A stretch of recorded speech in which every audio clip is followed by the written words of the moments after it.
Welcome to the Office of ESOL webinar. In this webinar, you will become familiar with the BCPS ESOL program, the supports the program offers, linguistically responsive teaching, and the resources available to you as the classroom or content teacher. Our office looks forward to working with you to support our English learners. The Office of ESOL separated from the Office of World Languages in December of 2015. Since then, our Office of 4 has been working diligently to increase support for English learners throughout the county. Dr. Sullivan leads the office as the ESOL coordinator. She comes from over a decade of experience in working with English learners and most recently supported the ESOL program in Baltimore City. Tema Encarnacion acts as the ESOL specialist, and the office has two resource teachers, Donna Miller, who supports the elementary ESOL teachers, and Alona Hansen, who supports the secondary ESOL teachers. As the office continues to grow and undergo significant changes, we look forward to getting to know you as you support English learners. The Office of ESOL also supports outreach to international families who work directly with 6 bilingual family school liaisons and supporting international student enrollment at the ESOL Welcome Center. Take a moment to reflect on your experiences prior to coming to Baltimore County Public Schools. With someone near you, discuss how you have worked with English learners in the past. The 2016-17 school year brought a 20% increase in the number of students receiving ESOL services in Baltimore County. This is the largest increase in student population for the program since 1993. There are currently over 7,300 English learners serviced by 110 ESOL teachers. Our students come from over 90 different countries and speak over 120 different languages. The majority of English learners in BCPS speak Spanish at home, followed by Arabic and then Burmese. The top 10 languages that our students speak and the countries from which they come show the diversity and unique experiences that English learners bring to our district. Tapping into students' diverse cultural and linguistic backgrounds will bring rich learning experiences to all of your students. The ESOL, or English for Speakers of Other Languages program, supports students learning English as a second, third, or fourth language. ESOL teachers provide direct language development instruction across the language domains of speaking, reading, writing, and listening, and incorporate the language of content areas through hands-on projects that incorporate authentic, real-world tasks. Students who speak a language other than English at home are assessed using the WIDA screening test to determine placement in the ESOL program. Students qualify for ESOL services if they fall within the proficiency levels of 1 to 4.5 on the WIDA screener. Level 1 is the beginning level of English proficiency and includes students who are beginning the process of learning English. At each proficiency level, students develop an increasing understanding and use of academic English.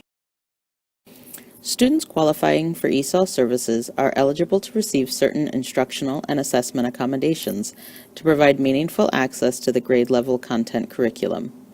Each year, English learners are assessed using the WIDA Access for ELL's 2.0 assessment to determine growth and continuation in the ESOL program.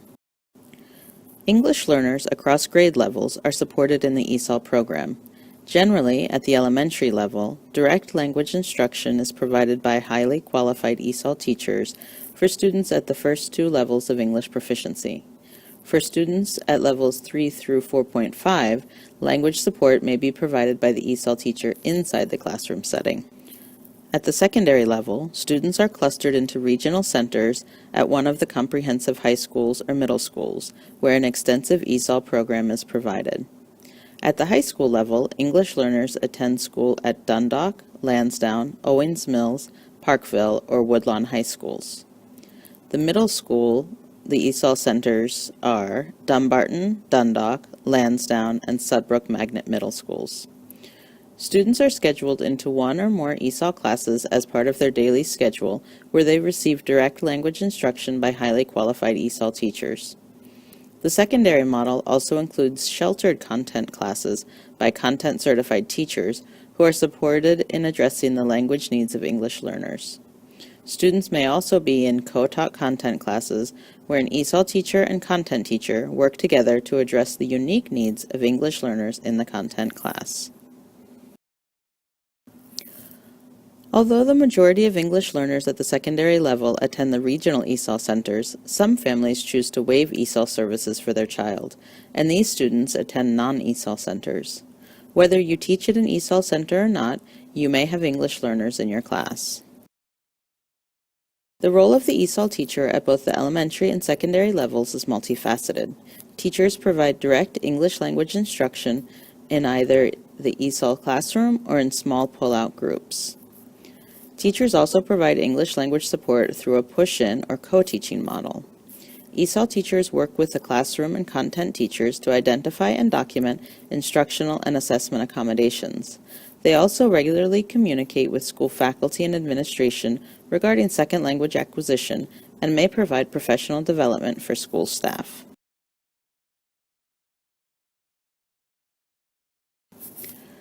Across grade levels, the Office of ESOL supports the authentic and meaningful use of technology.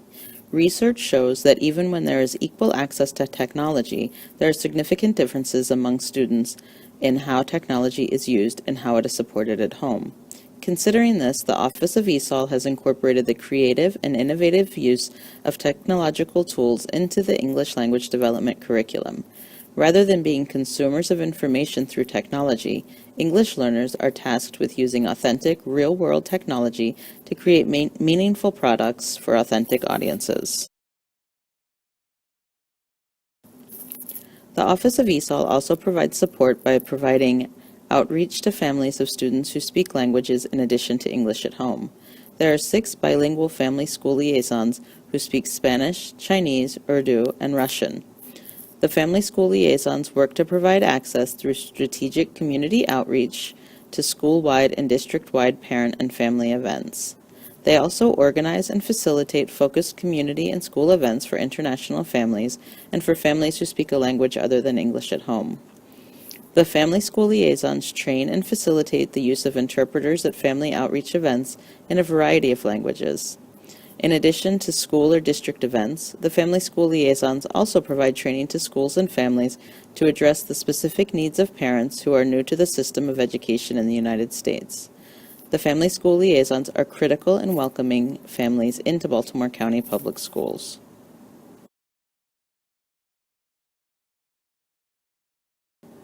As mentioned earlier, students who qualify for ESOL instruction are also eligible for certain instructional and assessment accommodations. These accommodations are documented in a student's English Learner, or EL plan. The EL plan is not the same as an IEP, although, like an IEP, the accommodations listed on the EL plan must be provided to a student during classroom instruction and, as appropriate, on assessments. The EL plan is developed in collaboration with the ESOL teacher or ESOL office staff and the classroom or content teachers. It is important to remember that any accommodation that is appropriate for a student will appear on the student's EL plan, although not all accommodations are permissible in every assessment. For example, a student may receive verbatim reading in certain instructional settings, but this accommodation is not permissible on the PARCC ELA assessment. Some accommodations will appear most often are extended time, word-to-word bilingual dictionary, verbatim reading, and human scribe. Contact the ESOL teacher at your school for more information on appropriate instructional and assessment accommodations. As educators, we know that a key component to effective instruction is knowing and honoring a student's cultural as well as linguistic backgrounds. Through linguistically responsive teaching, we can start to delve into students' cultural and linguistic backgrounds and use their prior learning and experience as a means of making connections to new learning. Linguistically responsive teachers tend to have an understanding of sociolinguistics, show an inclination to advocate for English learners, and have an appreciation for linguistic diversity. As we continue, we will provide an overview of the 4 language-related knowledge and skills that are key to being a linguistically responsive teacher: knowing your students, knowing the process of second language acquisition, knowing the language demands of the content area you teach, and effective scaffolding to support content learning and language development.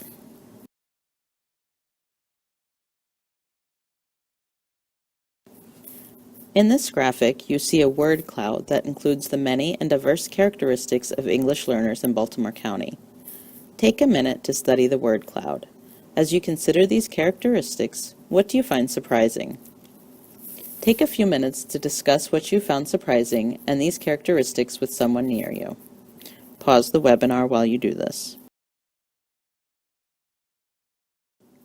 English learners are diverse in many ways and represent many different language and cultural backgrounds, but they are all in the process of learning English. This being the case, it is important that their teachers have an understanding of second language acquisition.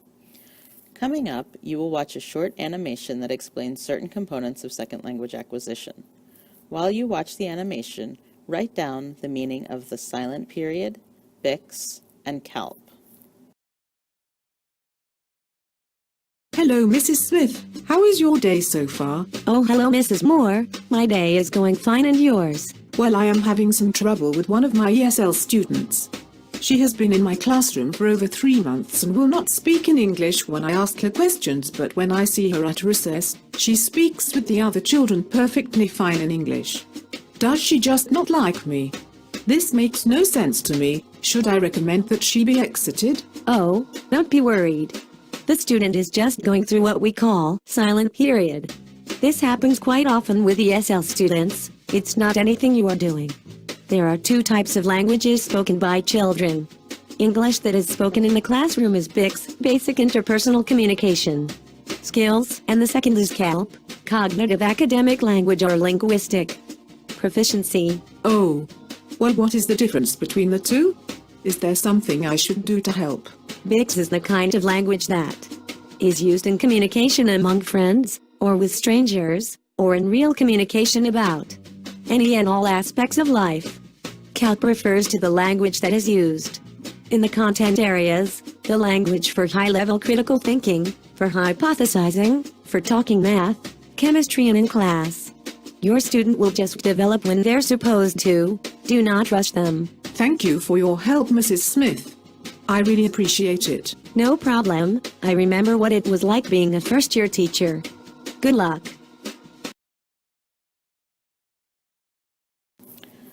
Second language learning follows a predictable pattern of acquisition. A student entering the ESOL program at a Level 1 proficiency is starting at the pre-production stage. You just learned about the silent period in the short animation. Students at the pre-production stage are going through the silent period as they are taking in the new language they are just starting to hear.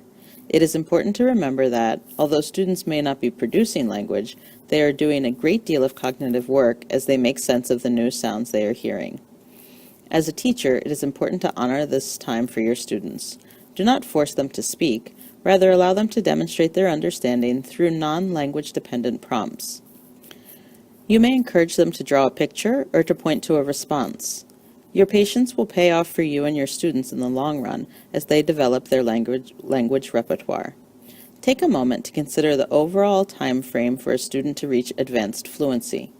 With a person near you, discuss the implications this would have for you and your colleagues in teaching.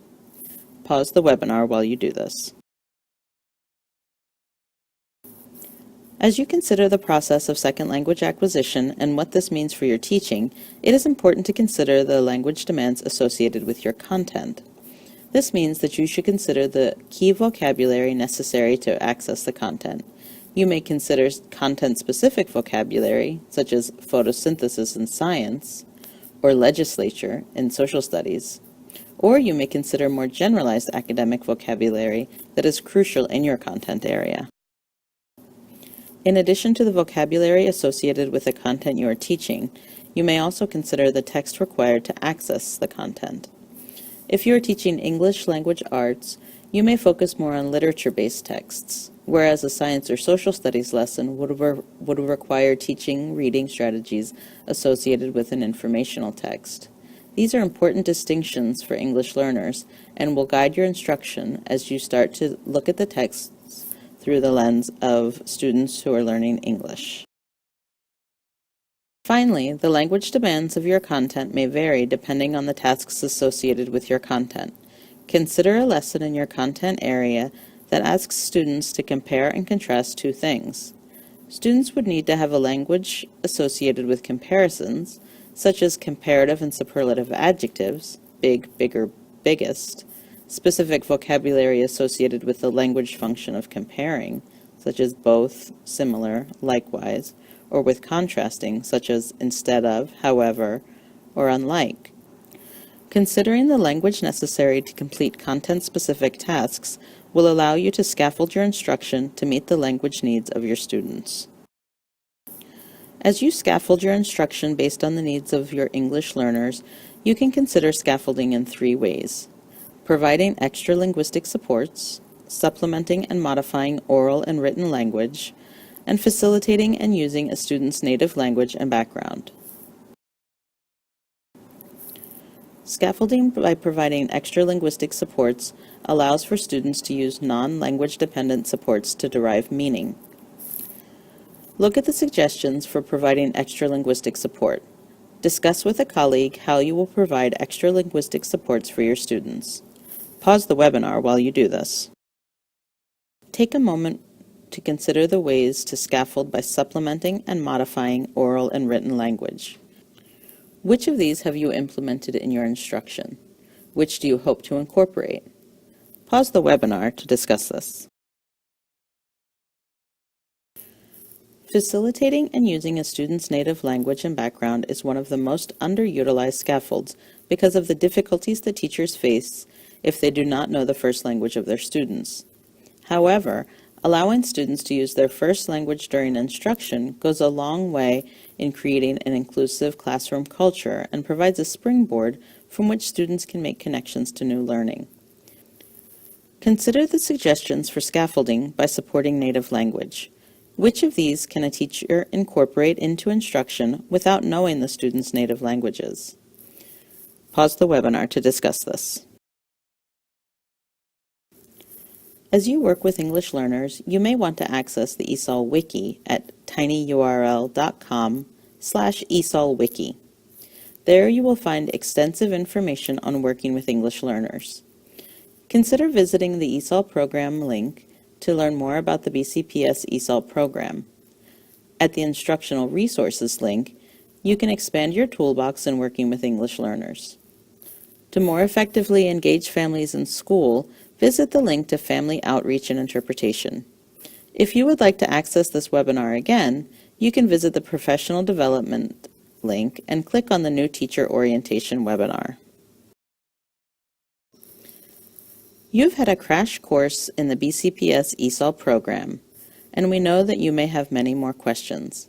Please reach out to our office for more information. In addition, please consider signing up for one of the professional development offerings for new teachers focused on English learners. In those offerings, we will build on what was presented here. Do you have questions about linguistically responsive teaching or about the ESOL program? If so, contact the ESOL office. We wish you the best of luck as you start your work in Baltimore County Public Schools and look forward to supporting you as you work with English learners.